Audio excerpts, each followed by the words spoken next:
को आदेशित किया गया है कि हर मामले में उनको घेर के रखा जाए और कहीं भी उनको जो बरी ना किया जाए, ना छोड़ा जाए।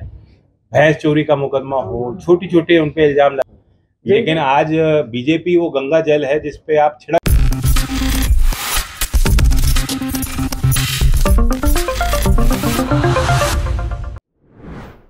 नमस्कार, नेक्स्ट 9 न्यूज देख रही हैं आप और मैं हूं आपके साथ प्रज्ञा सिंह। समाजवादी पार्टी के दिग्गज नेता आजम खान इस वक्त जेल में बंद हैं। दरअसल आपको बता दें कि फर्जी जन्म प्रमाण पत्र मामले में 7 साल की सजा आजम खान, उनके बेटे आजम अब्दुल्ला और उनकी पत्नी तंजिम फातिमा को सुनाई गई है।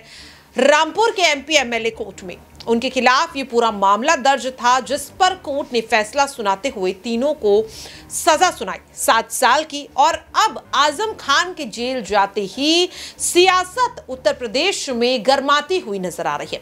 कई लोग इस फैसले का समर्थन करते हुए नजर आ रहे हैं, तो कई इस पर आपत्ति भी जताते हुए नजर आ रहे हैं।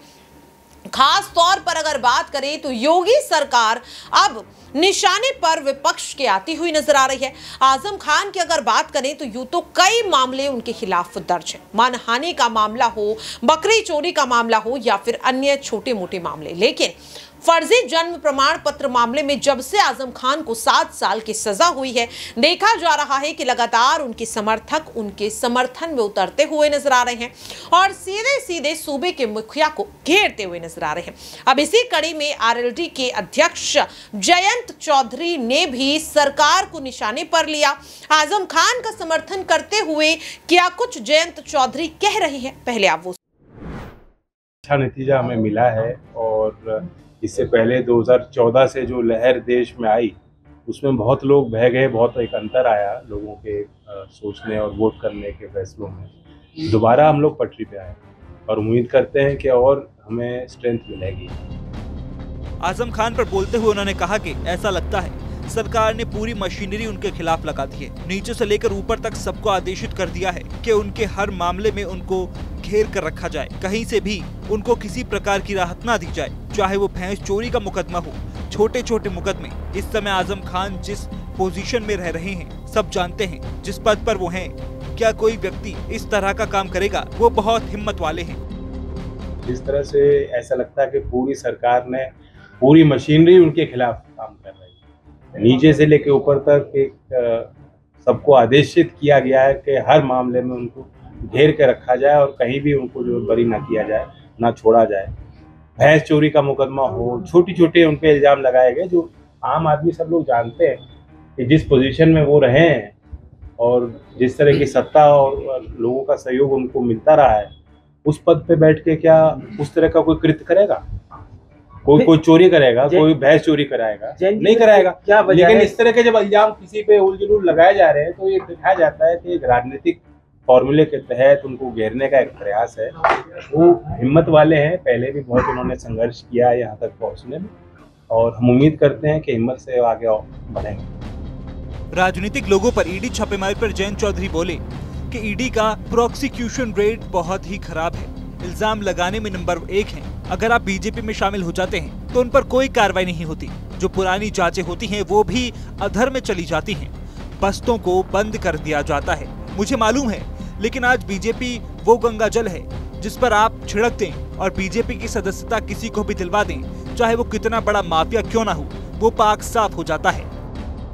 ईडी का प्रोसिक्यूशन रेट बहुत ही खराब है, इल्जाम लगाने में नंबर 1।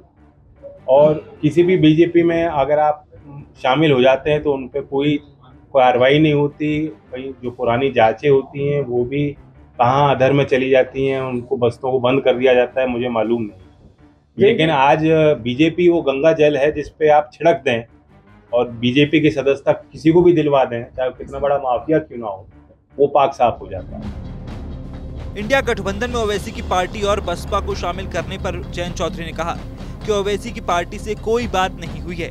हालांकि हो सकता है कि कुछ लोगों ने बसपा से बातचीत की कोशिश की हो। उनकी जो बयानबाजी है उससे आपको बीएसपी का रुख साफ दिखाई दे रहा है।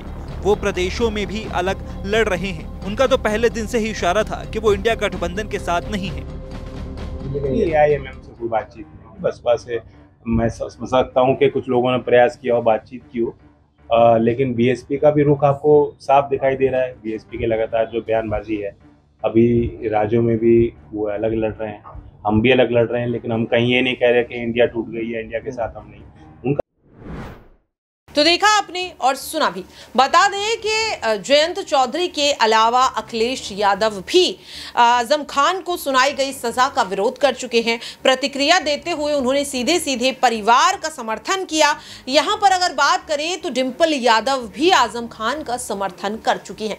ऐसे में जयंत चौधरी का यह कहना कि आजम खान को फंसाने के लिए पूरी की पूरी सरकार को उनके पीछे लगा दिया, पुलिस को उनके पीछे लगा दिया, क्योंकि वे जिस तरह से बार बार मुद्दों को उठाने का काम कर रहे थे। उन्होंने कहा कि आजम खान के खिलाफ पूरी मशीनरी काम कर रही है और आखिरकार उन्हें जेल भेज दिया गया। यहां पर आपको बता दें कि आजम खान ने अपने एनकाउंटर की भी बात कही। दरअसल आपको बता दें कि जब आजम खान को रामपुर जेल से सीतापुर जेल शिफ्ट किया जा रहा था, तब मीडिया से रूबरू होते हुए आजम खान ने साफ तौर पर अपने एनकाउंटर की बात कही, जिसके बाद देखा गया कि सूत्रों से यह जानकारी सामने आई कि एनकाउंटर की बात सुनकर शायद अखिलेश यादव उनसे मुलाकात कर सकते हैं।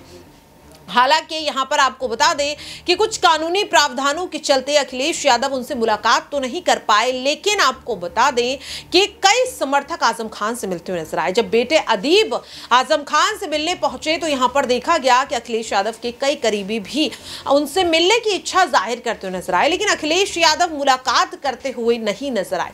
तो क्या यह माना जाए कि चुनावों को देखते हुए अखिलेश यादव अब आजम खान के मामले से अपने आप को दूर रखना चाहते हैं, या फिर वो सही समय का इंतजार कर रही है कि एक बार विधानसभा चुनाव हो जाए, उसके बाद वो आजम खान को लेकर अब सीधे सीधे सत्ता को घेरने का काम करेंगे, क्योंकि वोट बैंक भी खतरे में पड़ सकता है अगर वो इस वक्त खुले तौर पर आजम खान का समर्थन करते हैं।